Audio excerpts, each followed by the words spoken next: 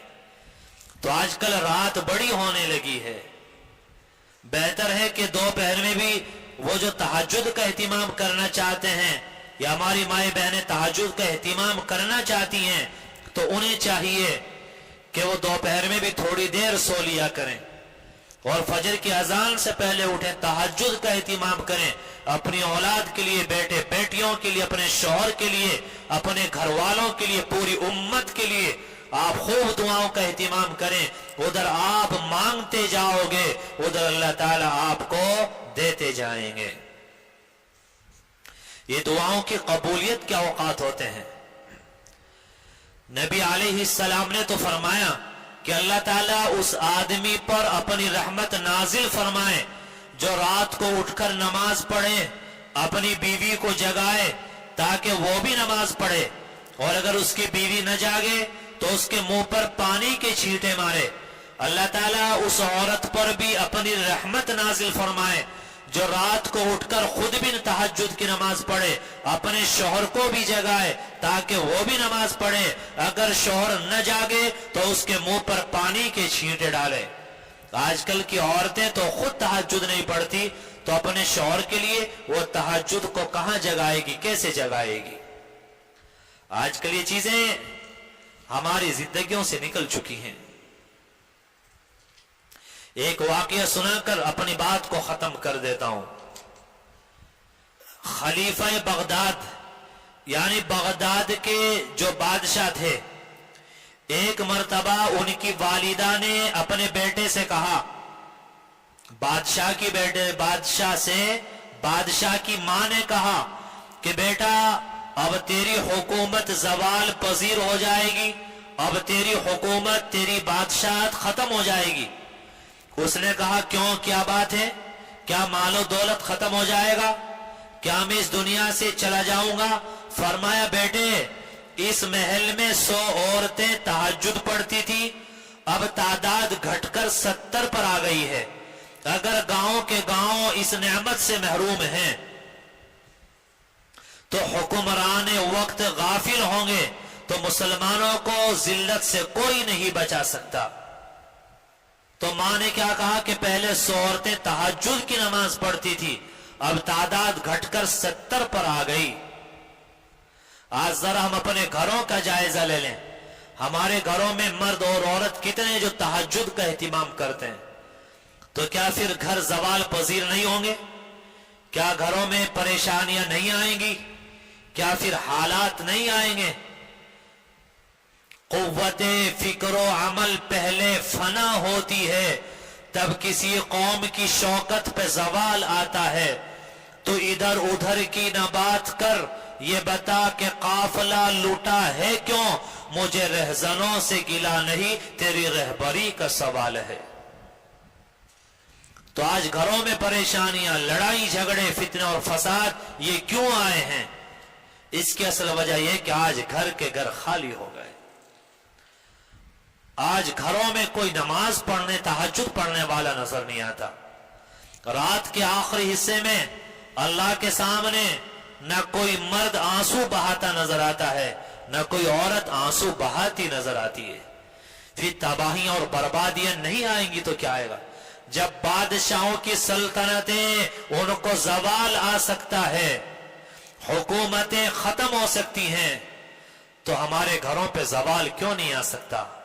ہمارے اوپر پریشانیاں کیوں نہیں آ سکتی؟ ہمیں اس پر دھیان دینا چاہیے۔